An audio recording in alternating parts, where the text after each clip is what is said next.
नमस्कार, मैं हूं कमलेश। हेडलाइंस में आपका स्वागत है। खास खबरों पर चर्चा के लिए आज हमारे साथ मौजूद हैं श्री बीके धर साहब, जिनके बारे में आप जानते हैं तमाम पदों पर रहकर राष्ट्र सेवा करने वाले और वर्तमान में समाज सेवा में अग्रणी भूमिका निभाने वाले।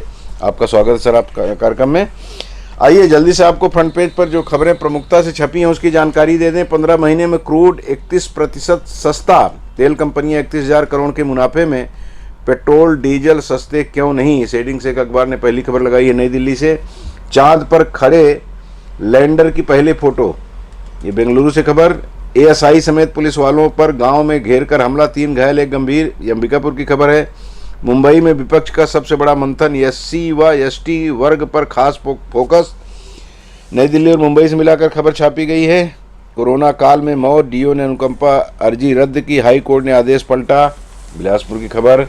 राष्ट्रपति के काफिले में दौड़ेगी 35 स्पेशल वैन, उड़ीसा के शेफ की टीम बनाएगी डिनर, ये पहली खबर है अखबार की। रायपुर से आज बिलासपुर दौरे पर, रायपुर और बिलासपुर दौरे पर आ रही हैं राष्ट्रपति, उनसे जुड़ी खबर।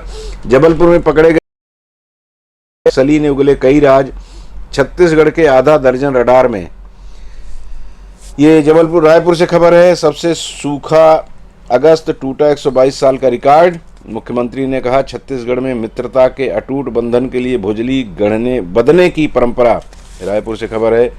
मैंने महाराज महारानी के खिलाफ एक शब्द बोला हो तो सबूत दें, आज ही इस्तीफा दूंगा, चुनाव भी नहीं लड़ूंगा, ये कहना है बृहस्पति सिंह का। ये टीएस सिंहदेव जो उप मुख्यमंत्री हैं छत्तीसगढ़ से, उनसे एक विवाद जुड़ा हुआ है। उन्होंने पिछले दिनों एक टिप्पणी की थी जिसको लेकर के बृहस्पति सिंह ने अपनी सफाई दी है। मुंबई में आज इंडिया कौन कितनी सीट पर लड़ेगा, इस पर होगा महामंथन। अमित शाह कल आएंगे, जारी करेंगे सरकार के खिलाफ आरोप पत्र, रायपुर से खबर है। इसके अलावा और भी खबरें अंदर पृष्ठ में छपी हैं। चीन की सीनाजोरी नक्शे को ठहराया जायज, बोला यह सामान प्रक्रिया अरुणाचल को अपना बताने वाले नक्शे से पीछे नहीं हट रहा ड्रैगन। आदित्य एल की लॉन्च रिहर्सल पूरी, इसरो ने सोशल मीडिया प्लेटफॉर्म एक्स पर दिया अपडेट, खबरें फ्रंट पेज की। विदेश कहाँ जाए, चीन तो बकवास करता है, कुत्ते भौंकते रहते हैं, हाथी अपनी चाल चलता है, उस पर क्या बात करें। हम बात करते हैं अपने देश में जो कुछ हो रहा है, और देश नहीं बल्कि अंतर्राष्ट्रीय जगत को, इस पूरे ब्रह्मांड को कुछ देने की कोशिश जो भारत की तरफ से हुई है।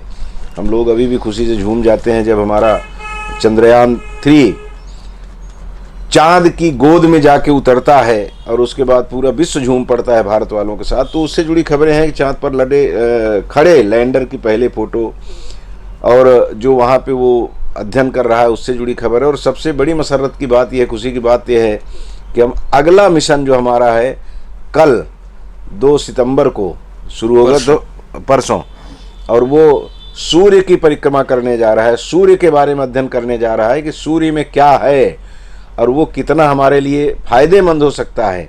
हानि तो कह ही नहीं सकते उसको, कितना फायदेमंद और हो सकता है उस पर अध्ययन करने के लिए। तो पहले तो हम सफल हुए, चांद मामा ने, चंदा मामा ने हमको अपनी गोद में लिया। अब सूर्य देव, जो कहा जाता है कि भगवान सूर्य देव का बड़ा पूजन होता है हमारे इस ब्रह्मांड में, विशेष करके देश में, और ये माना जाता है कि एकमात्र उपस्थित देवता है जो हमको सब कुछ प्रदान करते हैं मुफ्त में।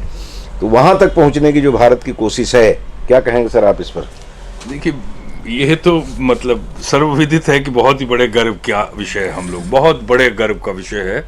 क्योंकि जब चंद्रयान 2 विफल हो गया था, जो भी कारण रहे हो, क्योंकि लाखों करोड़ों उसमें कैलकुलेशंस होती हैं, हजारों पार्ट लगे होते हैं, कहाँ कब किस चीज़ में कौन सी कमी रह गई ये बताना बड़ा मुश्किल हो जाता है। और वो विफल हो गया तो यूरोप और अमेरिका के मीडिया ने बहुत मजाक उड़ाया था भारत का कि ये छोड़ दो, तुम लोग रहने दो, तुम लोग गाय वाय का पालते हो, वो पालो, सांप वाप को नचाते हो, नचाओ, हाँ नचाओ, और बहुत ज़्यादा है तो खेती वेती करो, ये सब में से छोड़ दो। अब वही न्यूयॉर्क टाइम्स में बहुत बढ़िया, बहुत ही चुभने वाला एक कार्टून भी छपा था। अब वही सब जो है आज हमारे साथ हमारी तारीफ कर रहे हैं, हमारे को अपने अग्रणी बता रहे हैं। और सबसे बड़ी बात यह है कि 1969 में हम बहुत छोटे हुआ करते थे जब अमेरिका ने चांद के ऊपर आदमी उतारा था जी, और उस बात को 31 और 23 54 साल हो गए हैं जी, जी। लेकिन इस 54 साल में भी चांद के दक्षिण ध्रुव पे जी। कोई भी देश नहीं पहुंच पाया था। जी कोशिश सबने की होगी, हमने भी की, जी जी तो हम सफल हो गए, दूसरे नहीं सफल हुए। रूस का जो कि इनफैक्ट लूना 25। हाँ, अंतरिक्ष में जाने वाला सबसे पहला देश ही रूस था। जी जी छोटे छोटे हुआ करते थे, हमको याद है यूरी गागारिन जो है पहले अंतरिक्ष यात्री से, और उसके बाद पहली महिला थी वैलेंटिना तेरेश्कोवा। छोटे छोटे हम लोग याद करते थे, लेकिन वो भी नहीं पहुंच पाए। तो बहुत बड़े गर्व की बात है। अब खोज जो करेंगे, जो भी अब ये 14 दिन का 14 दिन का उनका वहाँ चंद्रमा का दिन होता है, उन 14 दिन में करेगा। कोशिश इनकी ये है कि उसके बाद जब अंधेरा हो जाए, क्योंकि ये सौर ऊर्जा से चलता है, फिर जब आए तो अभी तक जो कहा जा रहा है कि शायद नहीं काम कर पाएगा दोबारा, जी। लेकिन कोशिश है इनकी कि और भी आगे करें। तो बहुत बड़े हमारे लिए गर्व की बात है। और क्या करता है, क्या भेजता है, क्या होता है, वो तो देखिए मैं तो बहुत ही छोटा हूँ उस मामले में। हाँ, वो तो वैज्ञानिक ही समझते हैं, हम लोगों को समझ में नहीं आता। लेकिन अवश्य हो सकता है आज से 100 साल बाद इसका फायदा मिले, जी जी जी 70 साल बाद फायदा मिले। हम ना रहें इस धरती पे, रहेंगे ही नहीं, सवाल ही नहीं पैदा होता। लेकिन हमारे बच्चों को, पोतों को, पड़पोतों को इसका फायदा कोई ना कोई मिलेगा। तो बिल्कुल हमको तो बिल्कुल गर्व बिल्कुल। की बात है ही। जी जी जी जी जो शुरुआत होती है उसका परिणाम, ऐसी ऐसी जो कोशिश होती है उसका परिणाम इतना जल्दी नहीं जी, आता। जी। परिणाम समय लगता है। इसीलिए कहा जाता है कि ऐसा पुण्य का काम है।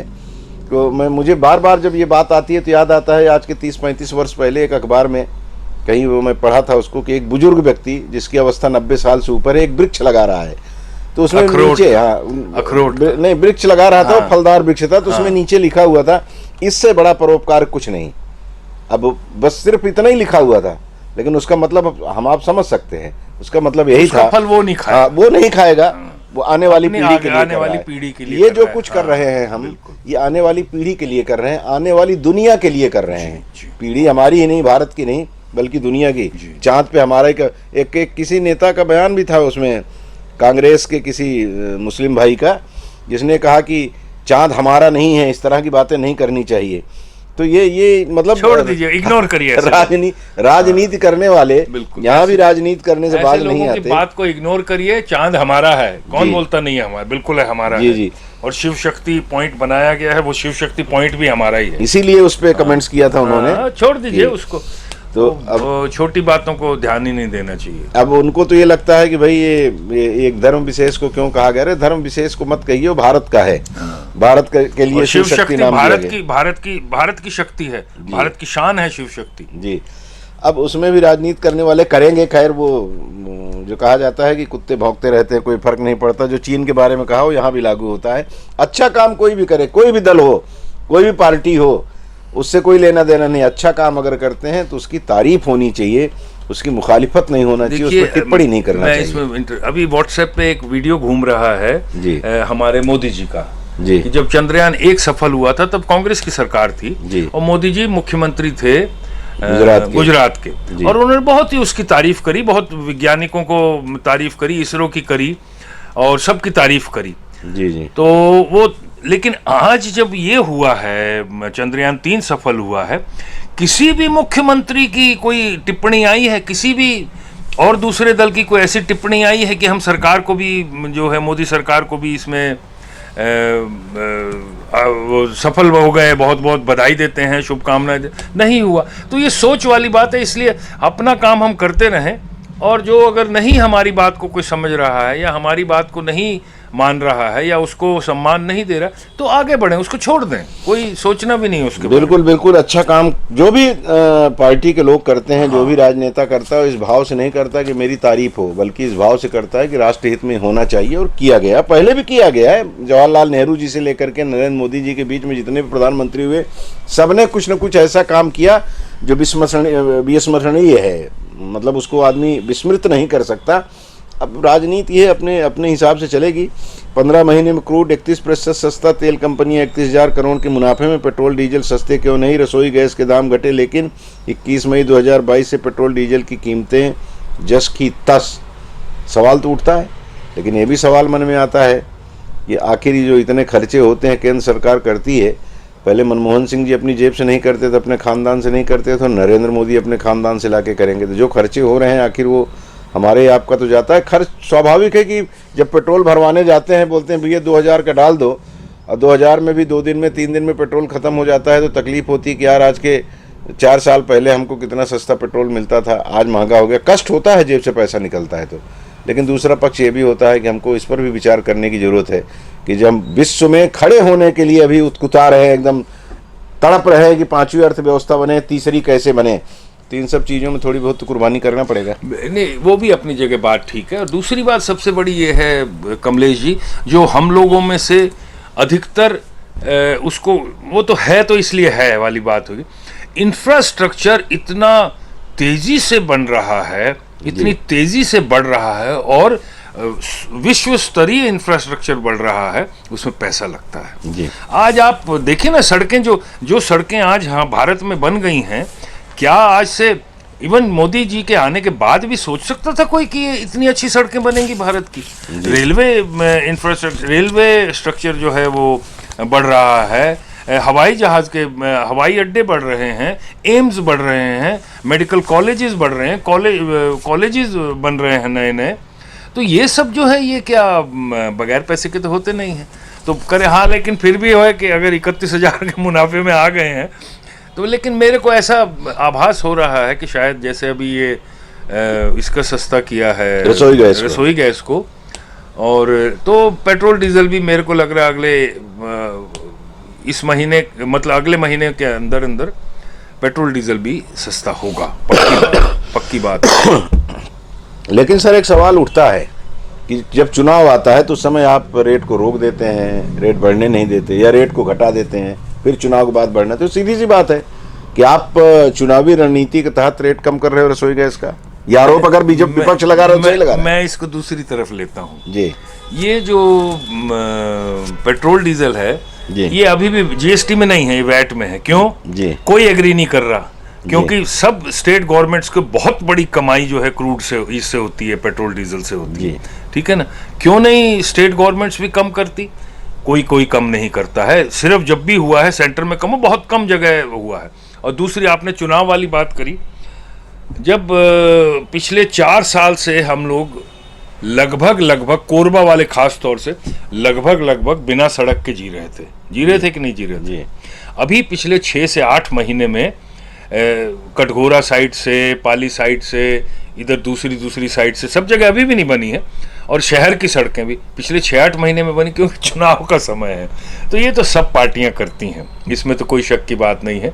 लेकिन ये देखना है कि जब ये कर रही हैं, इससे पहले उन्होंने क्या किया। तो इससे पहले बीजेपी सरकार ने केंद्र में इंफ्रास्ट्रक्चर के ऊपर बहुत ही ज़्यादा ध्यान दिया, और चैलेंज करके दिया है कि ये जितना भी करोड़ों अरबों खरबों रुपया खर्च हो रहा है, इसमें भ्रष्टाचार निकाल के दिखाइए, आप गलत हो रहा है निकाल के दिखाइए। जी, मैं वो ठीक है, चुनाव के समय ये चीज़ें तो सड़क और ये नाली या जो भी अधोसंरचना पे काम होते हैं वो तो चिराए हुए दिन तक, काफ़ी दिन तक चलते हैं। लेकिन पेट्रोल डीजल तो कुछ दिन, आप पेट्रोल तो रोज आपको चाहिए, गैस आपको हर महीने चाहिए, 15 दिन में चाहिए। तो इसका रेट बढ़ना और घटना चुनाव के मद्देनजर अगर किया जाए तो सीधी सी बात है कि वो स्वार्थगत कारणों से किया जा रहा है। सरकार किसी की भी, अगर मनमोहन सिंह के समय में हो रहा था तो वो भी गलत था, नरेंद्र मोदी के समय हो रहा है तो भी गलत है। आप लोगों को बेवकूफ बना करके उनका मतहरण कर लो और उसके बाद फिर आप बेवकूफ हम बनते हैं। नहीं बनते, ठीक है, बनते हैं। बाकी ये चीज एक पक्की है कि कितना भी रेट बढ़ गया हो, पेट्रोल डीजल की खपत में कमी नहीं आई। वो सीजनल खपत अलग बात हो गई। इस महीने में कम हर साल होती है तो इस साल भी कम होगी, इस महीने में ज्यादा होती है, लेकिन खपत कम नहीं। मतलब जो हमारा अर्थव्यवस्था है वो भी इस स्थिति पे पहुंच गई है कि पेट्रोल डीजल के दाम में बढ़ने या घटने से हमारे काम पे कोई फर्क नहीं पड़ता। नहीं वो ठीक है। हमारे एक सरदार मित्र एक दिन एक चुटकुला सुना रहे थे, बोले हमारा एक दोस्त बोला कि रेट पे क्या फर्क पड़ता है, 500 का पहले भी डलवा रहे थे, 500 का अभी भी डलवा रहे तो उनका अपने आप को संतुष्ट करने का तरीका है, हम संतुष्ट कर रहे हैं, लेकिन कष्ट तो होता है। हाँ, कष्ट तो होता ही है, बिल्कुल सही बात है। थोड़ा राजनीति की बात कर ली जाए। मुंबई विपक्ष का सबसे बड़ा मंथन एससी व एसटी वर्ग का खास फोकस, आज फोकस इस पर रहेगा कि शरद पवार कहाँ हैं। शरद पवार को लेकर के जो संदेह हो रहा है कि उनके भतीजे अलग हो गए हैं, भाजपा को समर्थन दे दिए हैं, और अब उनकी मुलाकात भी बीच बीच में हो रही है। ये कहा जा रहा है कि वो इसलिए उनके खिलाफ कार्रवाई नहीं कर रहे हैं, शरद पवार की प्रॉपर्टी बहुत बड़ा पार्टी का की बहुत बड़ी प्रॉपर्टी है, उनकी खानदानी कुछ प्रॉपर्टी होगी जिसको लेकर के कहीं विवाद न हो जाए, इसलिए शरद पवार अटके हुए हैं, उनके गले की फांस बन गए हैं उनके भतीजे। तो अब ऐसी स्थिति में वो जब मंच पे पहुंचेंगे तो उनके साथ विपक्ष का बिहेवियर कैसा होगा, लोगों की बॉडी लैंग्वेज कैसी होगी, ये बड़ा महत्वपूर्ण है। बाकी तो ये सब चीज़ें होंगी, फोकस होगा, कन्वीनर बनाया जाएगा और सामूहिक एक निर्णय लिया जाएगा कि सीटों पे चुनाव कैसे लड़े, इस पे सब पे मंथन करने जा रहे हैं। तो ये जो प्रयास हो रहा है लोकतंत्र में, यही तो अच्छा लगता है कि चलो ठीक है, आपको जो पक्ष में है उसको परास्त करने के लिए सारे लोग एक साथ मिल करके उसके ऊपर आक्रमण करो। ये अलग बात है कि उसमें टिप्पणियां भी होती हैं कि चलो मिल के लड़ लो और उसके बाद आपस में लड़ लेंगे, तो वो अलग चीज़ है, वो राजनीतिक बातें हो जाती हैं। लेकिन जब जब चुनाव आता है तो इस तरह से राजनेताओं का सक्रिय हो जाना, मुझे लगता है हमेशा सक्रिय रहें तो ज़्यादा बेहतर होगा। और देखिए एक और बात इसमें जो उठ के आ रही है भारत में धीरे धीरे, हम लोग गुलाम क्यों बने थे? मुसलमान जब आए थे, मुगल आए थे आज से 500-600-700 साल पहले, जी। क्योंकि हम छोटे छोटे हिस्सों में बटे हुए थे। जी जी। आज आप देखिए भारतीय ये राष्ट्रीय स्तर की दो ही पार्टी हैं, भारतीय जनता पार्टी है और कांग्रेस है। एक समय था कम्युनिस्ट भी हुआ करते थे, लेकिन आज कम्युनिस्ट लगभग जी जी हाशिए में आ गए हैं जी। और बाकी जितनी भी पार्टियां हैं वो छोटे छोटे टापुओं में, छोटे छोटे जमींदारियों को लेके, छोटे छोटे हिस्सों को लेके या एक प्रदेश को लेके ही वो आगे बढ़े हैं। तो ये पहले जोड़ने की अगर बात करते हैं तो क्यों नहीं सब मिलके एकजुट के होके एक को बनाए ना, एक बने, सब नाम हट जाएं, भले ही वो कांग्रेस ना रहे, वो जो भी इंडिया ही है लेटेस्ट, तो इंडिया ही रहे सिर्फ एक पार्टी जी, और कोई पार्टी ना रहे, तब वो होता है गठबंधन, तब वो होता है जुड़ने की आशा या अभिलाषा और देश के प्रति एक अच्छी सोच बनाना। वो तो है नहीं। ये जो ही चुनाव समाप्त होगा, चुनाव तक में भी लड़ाइयाँ होंगी। कल तो शायद मायावती जी ने भी बोल दिया कि मैं अकेली लड़ूंगी जी। और अकाली दल का इधर सुन रहे हैं, पहले इनके साथ आने का था, आप सुन रहे हैं कि वो भारतीय जनता पार्टी के साथ जुड़ जाएंगे। तो हमारा ये कहना है कि आप जुड़िए, इंडिया या आप अपनी पार्टी का नाम रखें, एक पार्टी बने पूरे भारत में और भारतीय जनता पार्टी को आप मुकाबला करें, एक विपक्ष हो जाएगा दोनों में से। जरूरी नहीं कि भाजपा ही जीते, हो सकता है वो INDA या इंडिया ही जीत जाए, लेकिन एक ही पार्टी रहेगी सामने और एक पार्टी रहेगी विपक्ष में, तब बनता है मजबूत भारत और तब बनता है मजबूत विपक्ष और पक्ष। ये तो मैं तो इसको कोई वैल्यू ही नहीं देता। तो शरद पवार जी आज इधर हैं कि उधर हैं, हाशिए पे चले गए हैं कि नहीं हैं, नीतीश कुमार हैं कि नहीं है, लालू यादव हैं कि नहीं, केजरीवाल, मैं इस चीज़ को कमलेश जी व्यक्तिगत तौर पे कोई इंपॉर्टेंस नहीं देता, क्योंकि ये जो ही खत्म होगा चुनाव तुरंत ये फिर बिखर जाएंगे। तो क्या उस गठबंधन हाँ, कोई इतिहास भी बताता है कि जब देश में पहली बार सरकार बनी 1947 में, जवाहरलाल जी ने बनाया था, तो उस समय जो भी प्रमुख दल थे सबके लोगों को मिला करके सरकार बनी थी जी। और ये पहला कहा जा सकता है कि उस समय वो सही में वो एक ऐसी सरकार थी जो राष्ट्र की सरकार थी, राष्ट्रीय सरकार, सब मिले हुए थे, सब। उसके बाद भी 77 में हमने देखा, 77 में भी मिलीजुली सरकार बनी, जनता पार्टी का गठन हुआ। उसके बाद फिर बनी जब तुरंत टूट गई 27 महीने में उसका अस्तित्व खत्म हो गया, लड़ लिया आपस में। उसके बाद जनता दल की सरकार बनी, BP सिंह प्रधानमंत्री बने, चंद्रशेखर जी आ गए, वो टूट टाट गई। फिर देवगौड़ा और ये लोग बने, गुजराल वगैरह, तब भी टूट गई। लेकिन पहली बार पूरा कार्यकाल पूरा किया अटल बिहारी वाजपेयी ने। वो पहली सरकार थी, घोड़ों के सरदार थे वो और उसके बाद फिर मनमोहन सिंह जी ने भी उसको चलाया, जो उनकी सरकार थी UPA की, और अब नरेंद्र भाई मोदी चला रहे हैं। दोनों केस में मुख्य भाजपा थी और इधर कांग्रेस थी, तो एक मजबूत पार्टी जो थी वो लीड कर रही थी और बाकी, लेकिन जो ही टूटे तो टूटे भी नहीं बोलेंगे, हटे, वो तुरंत बिखर गए। तो वो बिखरना नहीं होना चाहिए। फिर वही छोटे छोटे टापू में आप बन गए हैं, आप फिर अपना अपना जमींदारी को लेके बैठे और देश टूटेगा। मैं आपको बता रहा हूँ, फिर देश टूटेगा इन चीज़ों को लेके। जी जी जी जी। जब आप अपने देश की बातें जो नहीं करनी चाहिए बाहर जा कर के, वो आप बाहर जाके करेंगे, चाहे वो नरेंद्र मोदी हों चाहे राहुल गांधी हों, तो सीधी सी बात है कि अपने आप स्वार्थ में देश का बंटाधार मत करिए। बिल्कुल, एग्जैक्टली। देश उनका है तो हम लोगों का भी है। तो ये भाव उनके दिमाग में रहना चाहिए। देश को सर्वोपरि रख के खूब लड़िए ना आपस में, कोई उसमें बड़ी बात नहीं है जी। टुकड़े टुकड़े वाली बात पे तो बहुत सीधी सी बात है कि अभी भी हम जम्मू कश्मीर के मामले में लड़ ही रहे हैं। धारा 370 को लेकर के जो सुप्रीम कोर्ट में बहस चल रही है निरंतर, उस पर जिस तरह की टिप्पणियां की जा रही हैं, कपिल सिब्बल से लेकर के दूसरे लोग जो 370 को हटाने की बात कर रहे हैं, और केंद्रीय सरकार जो अपनी तरफ से सॉलिसिटर के जरिए जो बातें कह रही है, जिस तरह का शपथ पत्र दिया गया, उसको सबको देखते हुए और सीधी सी बात है कि 370 हटने के बाद जो स्थिति जम्मू कश्मीर की है वो उसको ये कहा जा सकता है कि सुखद सवेरा हुआ वहाँ हुआ। एक अखबार ने लिखा है कि जम्मू कश्मीर में जून तक 1.9 करोड़ लोग सैलानी आए। कल्पना करिए जब पत्थरबाजी होती तो कितने लोग आते। ये आज से 30 साल 40 साल पहले की जो स्थिति है वो वाली आ गई है वापस जी। और जम्मू कश्मीर में बहुत ज़्यादा उद्योग नहीं है जी। या तो कुटीर उद्योग हैं, खेती है, या तो पर्यटन है जी।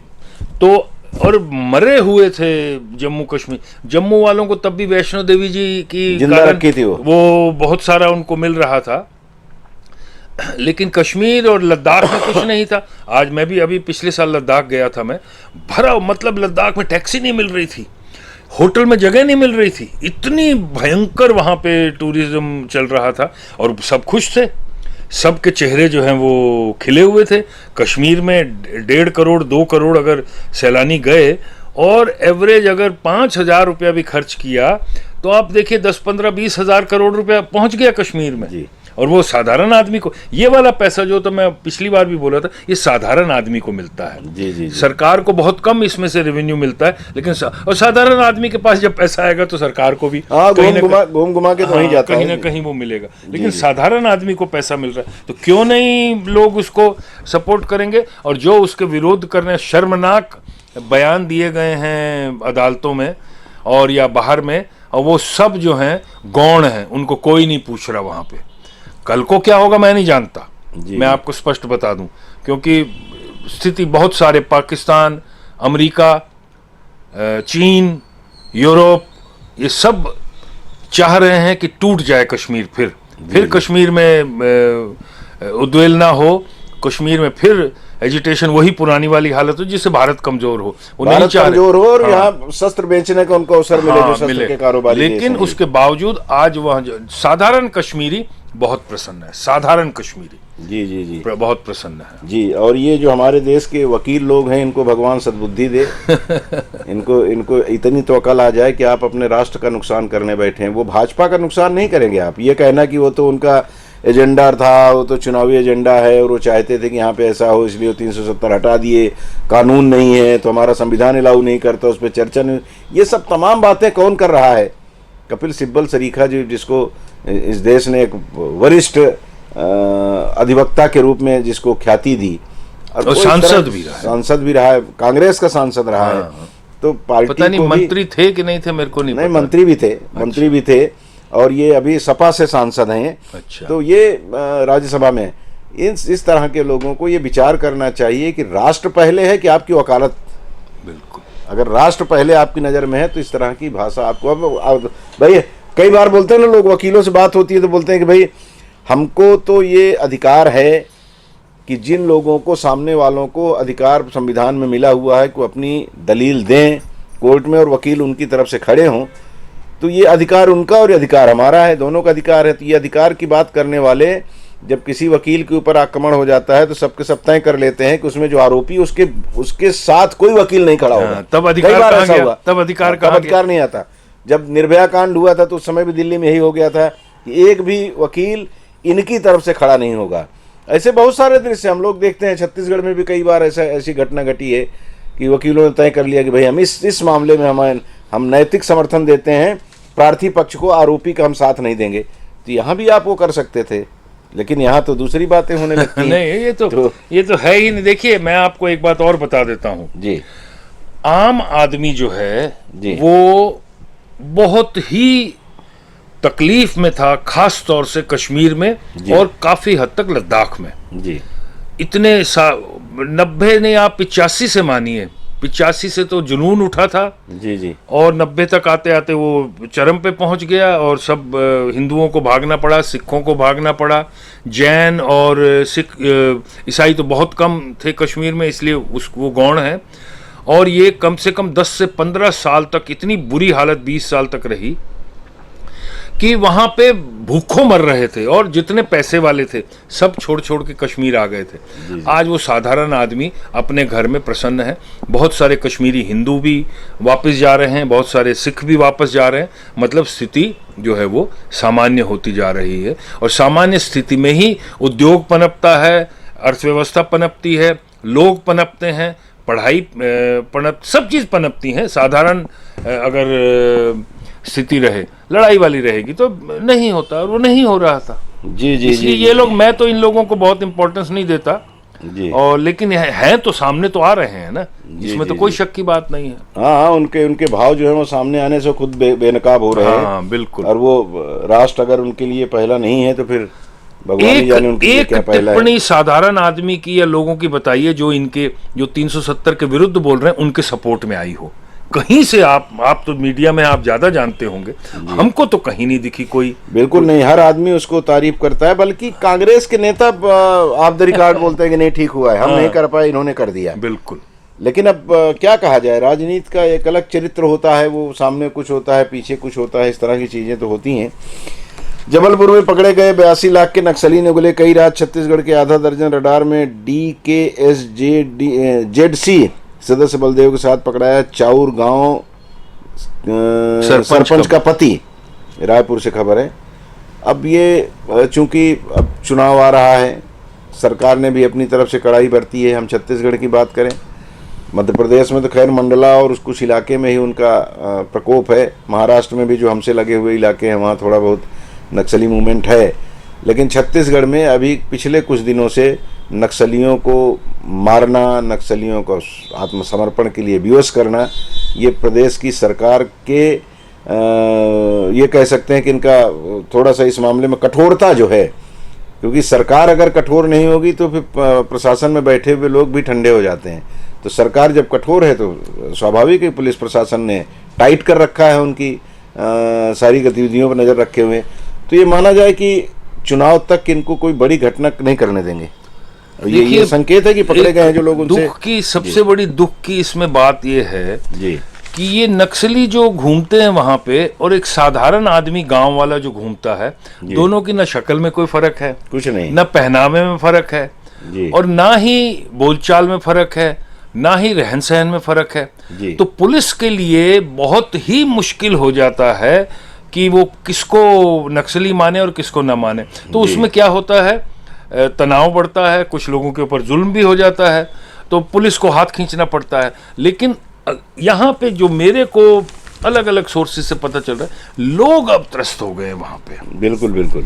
साधारण आदमी चाहता है हमारे पास भी विकास आए, हमारी भी सड़क बने, हमारे भी बच्चों को पढ़ाई मिले। अभी आप देखिए बस्तर के वो इंडियाज गॉट टैलेंट में बस्तर के बच्चे गए, क्या पता नहीं आपने देखा कि नहीं देखा, मैं तो देखा हूँ, रोंगटे खड़े हो जाते हैं उनका काम देख के। और वो कहाँ से आए हुए हैं? ऐसी जगह से जहाँ पे कि अब मतलब मेरे को बताते हुए अबूझमाड़ क्षेत्र जहाँ पे सूर्य की रोशनी नीचे नहीं आती, मेरे को बताते हुए बहुत खराब लग रहा है कि उन लोगों ने से बहुतों ने जो खाना वो खा रहे हैं, जो सामान वो देख रहे हैं, उसमें से 95-98% देखा ही नहीं था कभी जिंदगी में, सोचा ही नहीं था उसके बारे में। जी जी जी। तो वो बच्चे जो हैं वो कहाँ से कहाँ पहुँच गए। उसमें उनका टैलेंट है, उसमें किसी की और कोई मदद नहीं है, कुछ नहीं है। तो अगर जब वहाँ पे पहुँच जाएगा इंफ्रास्ट्रक्चर, सड़क पहुँचेगी, रेल पहुँचेगी, शिक्षा पहुँचेगी, सरकार ठीक से पहुँचेगी, तो वो कहाँ से कहाँ पहुँच जाएंगे वो बच्चे। बिल्कुल बिल्कुल बिल्कुल पहुँच जाएंगे। और कोशिश सरकारों की पहले भी सरकारों ने किया, अभी भी सरकार कर रही है। और इस नक्सलवाद को जो छत्तीसगढ़ के शांति पर एक बदनुमा दाग है, इस दाग को जितना जल्दी निपटा दिया जाए, खत्म कर दिया जाए। हालांकि सब लोग एक दूसरे के ऊपर राजनीतिक शरण देने का भी इसमें आरोप लगाते हैं, चुनाव के समय में। बीजेपी कांग्रेस पे, कांग्रेस बीजेपी पे, दोनों मिलके कम्युनिस्ट पे और वो तीसरे पे, वो चौथे पे। ये बात तो पक्की है। देखिए, मैं बहुत साल पहले की बात बता दूं, कहीं उस तरफ काम करने की बात थी तो हमको ये बोला गया था कि हम फलाने नक्सली से आपकी बात करवा देंगे जी। उसको क्या क्या चाहिए गंदी चीजें मांगने की बात हुई थी, तो मैंने फिर मना कर दिया। मैंने कहा हमको नहीं काम करना, मैं छोड़ के आ गया था। जी जी, जो उस क्षेत्र में रहने वाले लोगों को, अधिकांश लोगों को पता होता है इसके बारे में, और ये पुलिस वालों को ये भी राजनीतिक दल के लोगों ने ही बोला था, ये भी मैं आपको बता दूं, जो बताने वाले थे। अब वो उस बात को हो गए 17-18 साल, तब से बहुत कुछ बदल गया है।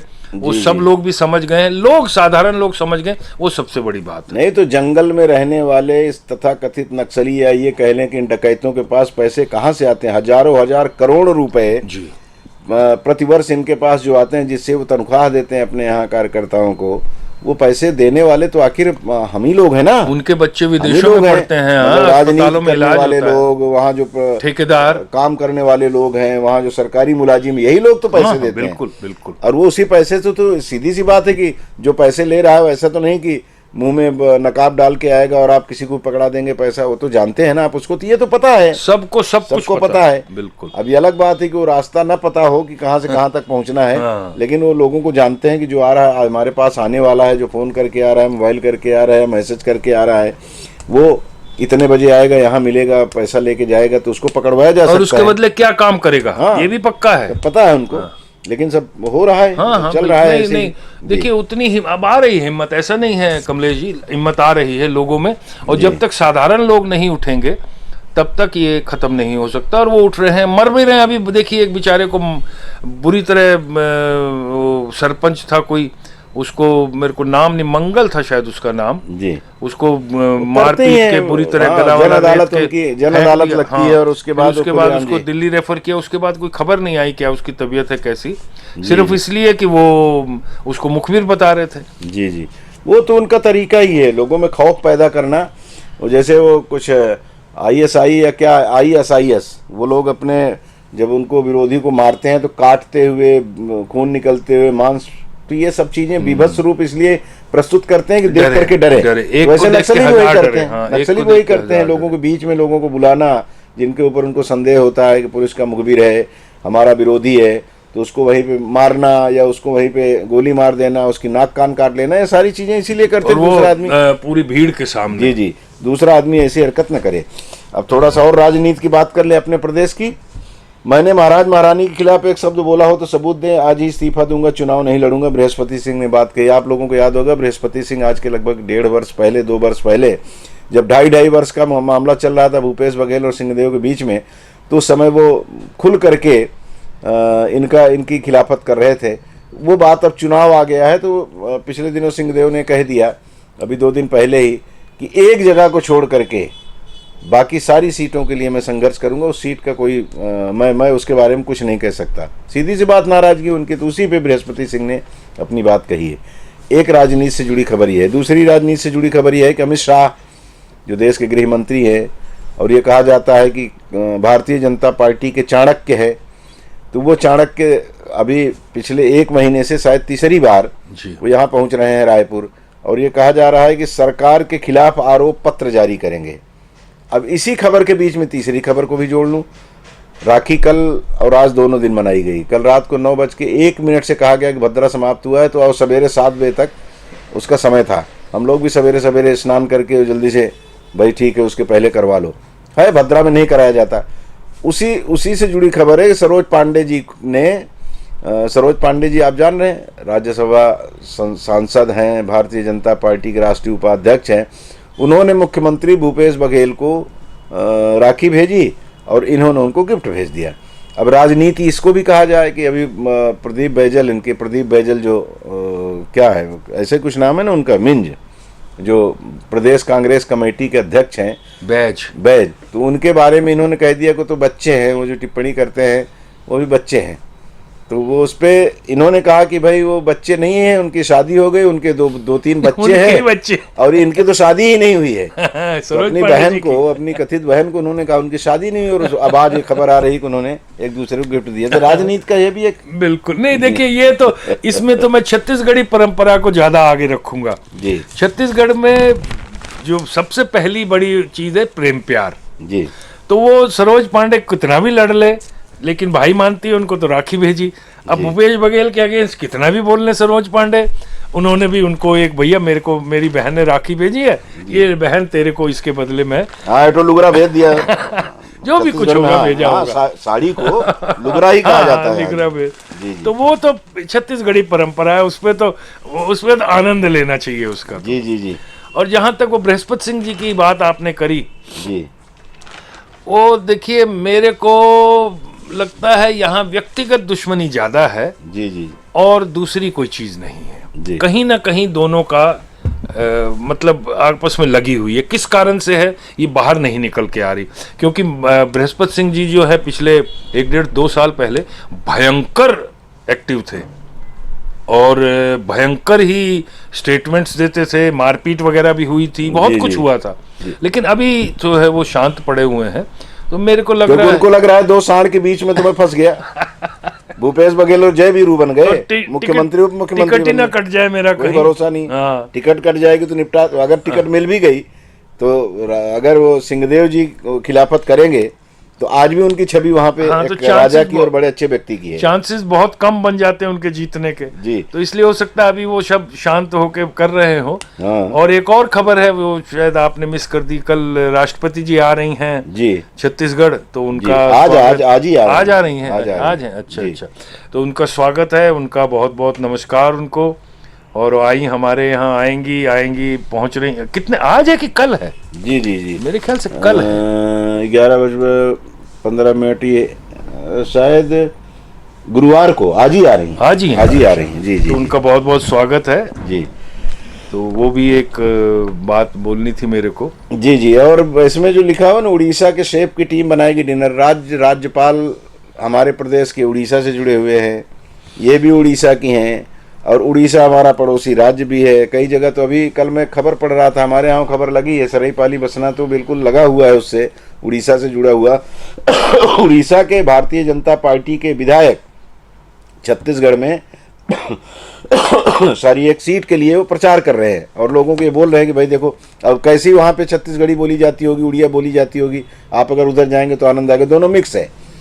तो हमारे छत्तीसगढ़ में उड़ीसा के बहुत सारे लोग हैं और राष्ट्रपति वहाँ की और ये यहाँ के, तो सीधी सी बात है भोजन तो उस तरह का होगा ही। दोनों मिला के और बनेगा। हाँ, आपस का प्रेम भी बढ़ता है इससे। हाँ हाँ।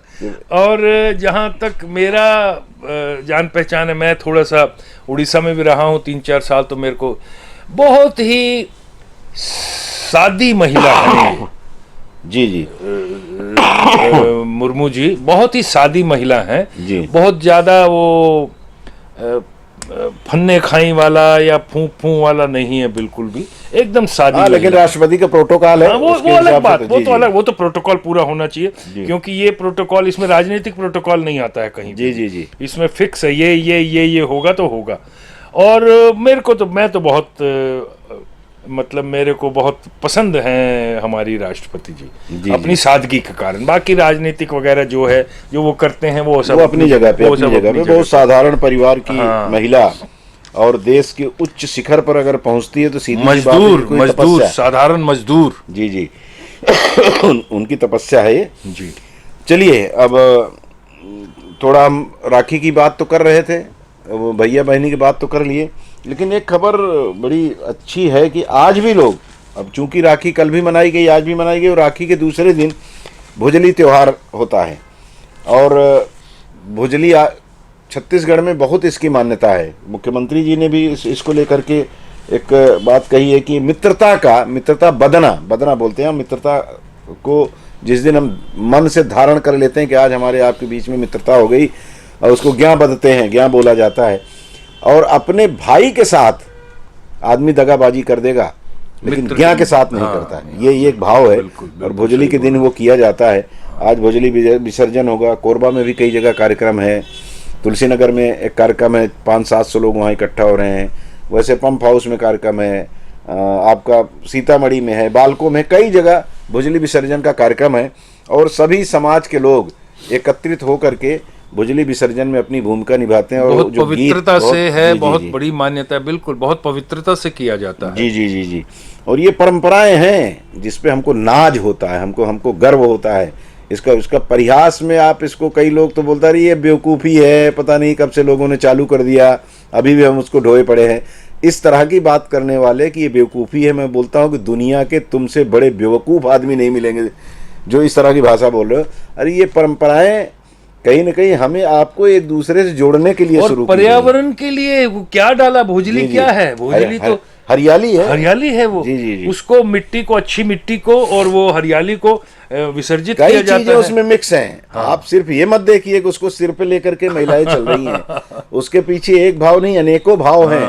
उसका साइंटिफिक रीजन है, उसका सामाजिक कारण है, उसके बहुत सारे कारण हैं। इसलिए इसमें जितना बन पड़े, अगर आप सहयोग नहीं कर सकते तो फिर ये कटाक्ष भी मत करिए। किसी दूसरे प्रदेश से आए हुए वहाँ नहीं होता और यहाँ होता है तो अरे ये तो छत्तीसगढ़ के लोग करते हैं। तो वहाँ के लोग अगर मूर्ख थे तो यहाँ के लोग समझदार है, तो उनकी समझदारी में उनका साथ दो ना भाई। छत्तीसगढ़ में बहुत सारी परंपराएं ऐसी हैं। देखिए इस मामले में मैं बिहार को भी बोलता हूँ, जी जी, बहुत अच्छे ढंग से की। और अपनी अपनी मान्य वो है, हर प्रदेश की विशेषताएं अपनी हैं। मान्यताएं वहाँ हैं। पे भी विशेष जो उनके संस्कार हैं, जो मान्यताएं, उसको बहुत प्रेम से निभाते हैं बिहार में भी।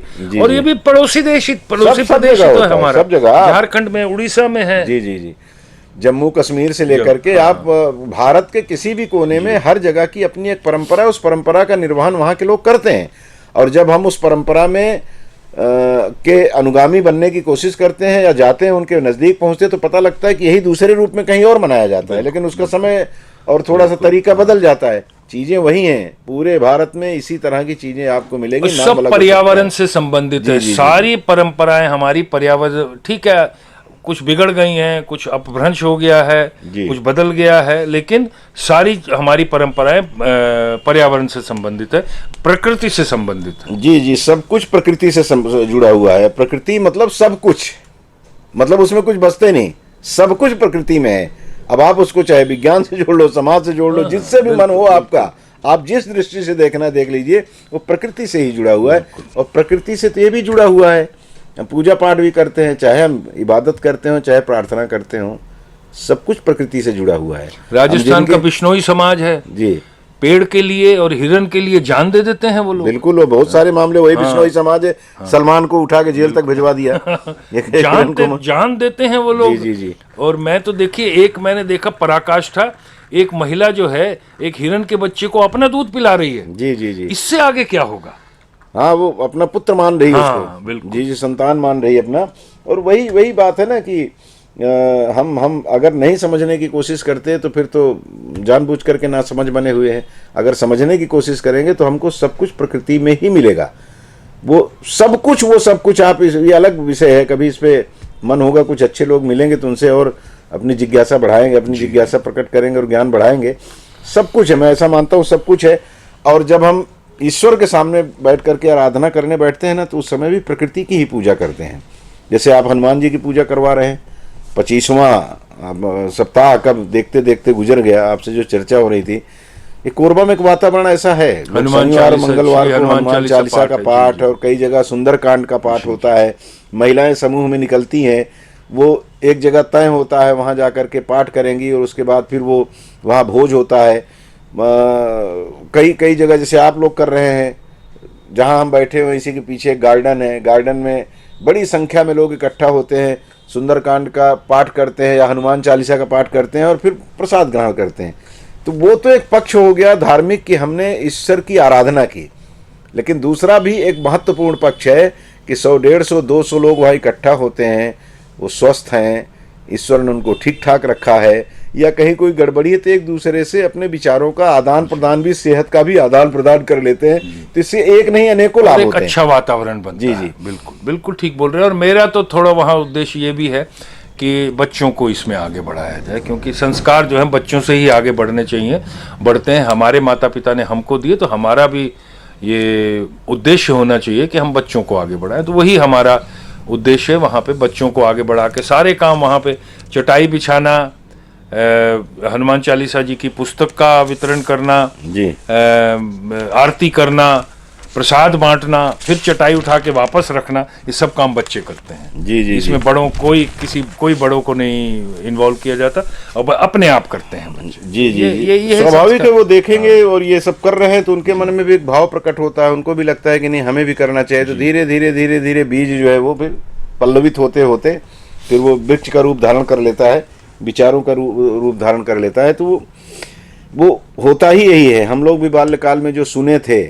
आज भी वो मानस में बिल्कुल वैसे को वैसे इंदिराज है, वैसे को वैसे रखा हो। कल क्या बात हो रही है भूल गए हैं, लेकिन बाल्यकाल में अगर कोई भी अच्छा बुरा काम किए होंगे तो आज भी वैसे को वैसे धरा हुआ है। तो बच्चे आज अगर वो अच्छे काम करेंगे, धर्म से जुड़ा हुआ, समाज सेवा से जुड़ा हुआ, तो उनके मन में वो भाव जो प्रकट आज होगा ना, वो सारी जिंदगी उनका अनुगामी बना रहेगा, सारी जिंदगी उनका मार्ग प्रशस्त करेगा। शहर के 3 रेलवे फाटक में सेतु निगम करेगा ओवर और अंडरब्रिज का निर्माण। लोक निर्माण सेतु निगम को बनाया गया निर्माण एजेंसी। कोरबा की खबर है, एक अखबार ने प्रमुखता से छापी है। विद्युत कंपनी में 90% नियमित व सेवानिवृत्त कर्मियों ने चुना कैशलेस चिकित्सा का विकल्प। ट्रेलर की चपेट में आने से मुंशी की मौके पर मौत। सामुदायिक भवन सरपंच सचिव के लिए बना कमाई के जरिए। डीएमएफ से निर्मित सामुदायिक भवन का ग्रामीणों को नहीं मिल रहा है लाभ। करोड़ों खर्च कर शहर में बनाए भवन हो रहे खंडहर, अफसरों को चिंता नहीं। एक अखबार ने इस हेडिंग से पहली खबर लगाई है। कुसमुंडा से दरी जाने मिलेगी एक और सड़क। बिल्ली को बचाने के चक्कर में गिरे बाइक सवार एक की मौत, इलाज के दौरान मौत। डॉक्टर पर लापरवाही का आरोप। मेडिकल कॉलेज अस्पताल का मामला। दीपिका के चौनपुर बसाहट से जुड़ी खबर है। अगस्त में पहली बार 5600 मेगावाट पहुंची बिजली की डिमांड। और एक खबर 4-5 दिन पहले घटना घटी थी, एक पत्रकार के ऊपर हमला हुआ था, उससे जुड़ी खबर भी अखबारों में आज भी लगी है। पिछले 4-5 दिन से खबर लगातार चल रही है, उस पर चर्चा करेंगे। लेकिन हम बात कर लें शहर में जो अभी फाटक बनाए जाने हैं, अंडरब्रिज, बहुत दिन से अंडरब्रिज बन रहा है, अंडरब्रिज बन रहा है, चल रहा है। इस पर अभी चर्चा भी हुई। कई चैनल अभी जो लोगों के बीच में जाकर के चर्चा कर रहे हैं। पिछले दिनों INH ने भी एक संवाद कार्यक्रम किया था, उसमें भी इस पर बात हुई। सारे नेताओं से बात उनके जो एंकर थे उनने करी कि भाई क्यों ये यातायात व्यवस्था कोरबा की चरमरा गई है, क्यों अंडरब्रिज नहीं बन रहा है, क्यों ओवरब्रिज और नहीं बन रहा है। तो फिर नेताओं का अपना उत्तर देने का तरीका होता है। कोई उसके ऊपर बाल डाल देता है, कोई उसके ऊपर डाल देता है, भाजपा कांग्रेस को, कांग्रेस भाजपा को, यही सब चल रहा है। अभी ये खबर है कि 3 अंडरब्रिज बनेंगे। अब वो रेलवे फाटक में सेतु निगम करेगा ओवर और अंडरब्रिज का निर्माण। अब बन जाए तब हम लोग मानेंगे कि बन गए। तो हम भी जो आपने बोला इतने सालों से सुनते आ रहे हैं। और ये एक ये है, दूसरा ये जो पिट लाइन है जी रेलवे स्टेशन पे जी, वो भी तो 4-5 साल पहले तैयार हो गई है। उसके बाद था कि जो ट्रेनें जो बिलासपुर में रोक दी जाती हैं सफाई वगैरह चलेंगी, वो सब यहाँ पहुंचेंगी। फिर जो सवेरे हमको जैसे छत्तीसगढ़ है या शिवनाथ है या और दूसरी ट्रेनें जिनको जो सवेरे नहीं आती हैं बिलासपुर कोरबा, तो ये तो मेरे को लग रहा है इसमें हमारे जो राजनेता हैं, भाजपा हो चाहे कांग्रेस हो, दोनों की कमजोरी है। और ये दोनों ही नहीं चाहते, क्योंकि मेरे को जो अंदर से जो सोच आ रही है ये नहीं बनेगा। हाँ, अभी तक का तो जो नहीं बनेगा है। हाँ, क्योंकि ये बनने से बहुत लोगों को शायद नुकसान होगा, इसलिए वो नहीं बनने दे रहे। कुछ लोग चाहते हैं कि सारा फायदा मेरे को मिले, तो दूसरा उसको नहीं लेने दे रहा है। ये नहीं बनेगा। और ये अभी इलेक्शन का क्योंकि समय आ गया है, ये भी एक बात उठने शुरू हो गई है। हाँ, दोनों बोलेंगे कि हमने कराया, और बाद में बोले उनने नहीं कराया, उनने नहीं कराया। अभी तो बोलेंगे हमने कराया, और बाद में बोला उनने नहीं करने दिया। बिल्कुल, ये आरोप लगेगा। ये पहले भी होता रहा है। तो मेरे को लगता नहीं है कि ये अभी होगा, अभी 2-4 साल तो नहीं होगा। कोई फिर वहां पे गडकरी टाइप जो हैं मंत्री आएंगे तभी ये होगा। और वो अभी मेरे को निकट भविष्य में तो दिखता नहीं है वो। हाँ, कई बार ये भी परिहास में नेताओं से जब बात होती है तो बोलते हैं यार जब सारा मुद्दा खत्म हो जाएगा तो हमको पूछेगा कौन, तो कुछ मुद्दे तो जिंदा रहने चाहिए। तो मुद्दे जिंदा रखने का भी एक तरीका है। इसलिए ये तो बनेगा नहीं, पिट लाइन भी नहीं होगा और ये भी नहीं होगा, ना वो ट्रेन आएंगी। अब जो आप बात बता रहे थे पत्रकार पे हमला, जी, तो पत्रकार पे हमला ऐसा मेरे को जो खबरों से पता चला है जी, उस पे किया गया। कुछ ने कोई एक कंपनी है जो कि गलत काम कर रही थी, राखड़ को शायद गलत जगह डंप कर रही थी। तो इस पत्रकार ने उस खबर को निकाला, उसको छपाया और वो उनको कहीं नागवार गुजरी तो उसके गुंडों ने आके कारवार तोड़ दी, मारा पीटा, पैसे छीन लिए और चेन वेन क्या है सब, वो तो खैर जांच का विषय, वो अलग बात हो गई है, वो तो बात की बात। लेकिन मारा पीटा, और ये बोल के मारा पीटा कि और लगा खबर, देखते हैं कैसे लगाएगा खबर। जी, तो बहुत शोचनीय बात है।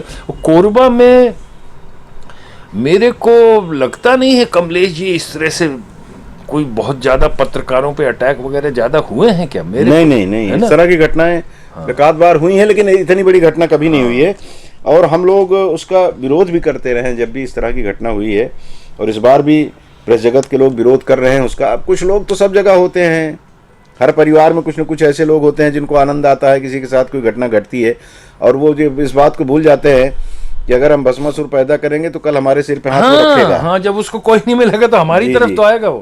और जो संघर्ष करने वाले लोग हैं वो कहते हैं कि नहीं, बिल्कुल ऐसी की तैसी, अगर जरूरत पड़ेगी तो हम सड़क पर उतरेंगे। इस तरह के विभाव प्रकट करने वाले हमारे पत्रकार साथी हैं।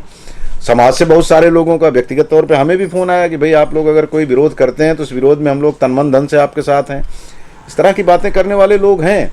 और जो मैं तो ये कहता हूँ कि जो खामोशी से ऐसे सब मसले पे, अमूमन क्या होता है धर साहब कि जब किसी की भी बात हो, जब उसके ऊपर कोई आरोप लगता है तो अपना आरोप वो स्वीकार नहीं करता, वो कुछ न कुछ बहाने करता है। जैसे हम लोगों के ऊपर एक आरोप लगता है ना, जब पुलिस वालों से हमारी बात हो रही थी, बोले वो तो कई लोग कुछ कुछ कहते हैं कि नहीं इस कारण विवाद होगा, इस कारण विवाद होगा। तो मैं बोला सर, आप लोग अगर किसी को मारते हैं, किसी के खिलाफ कोई कार्रवाई करते हैं तो क्या स्वीकार कर लेता है क्या? वो यही बोलता है कि हमसे पैसा मांगे थे, यही बोलता है ना, पैसा मांगे थे या हमको कोई ब्लैकमेल कर रहा था तो ये हमको ब्लैकमेल करने लगे। कुछ न कुछ वो आपके चरित्र से जोड़ देगा उसको।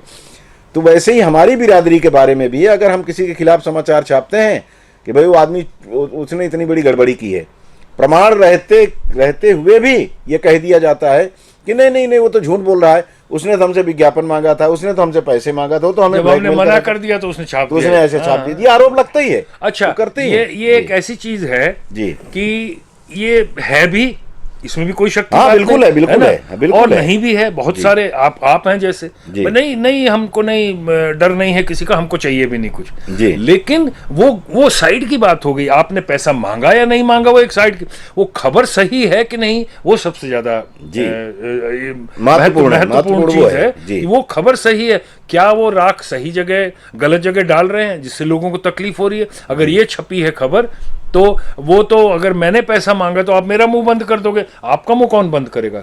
राख तो डल रही है ना गलत जगह। जी जी जी। तो इसलिए मैं उस चीज को नहीं मानता हूं, और बिल्कुल इसका विरोध होना चाहिए और इनके विरुद्ध कार्रवाई होनी चाहिए।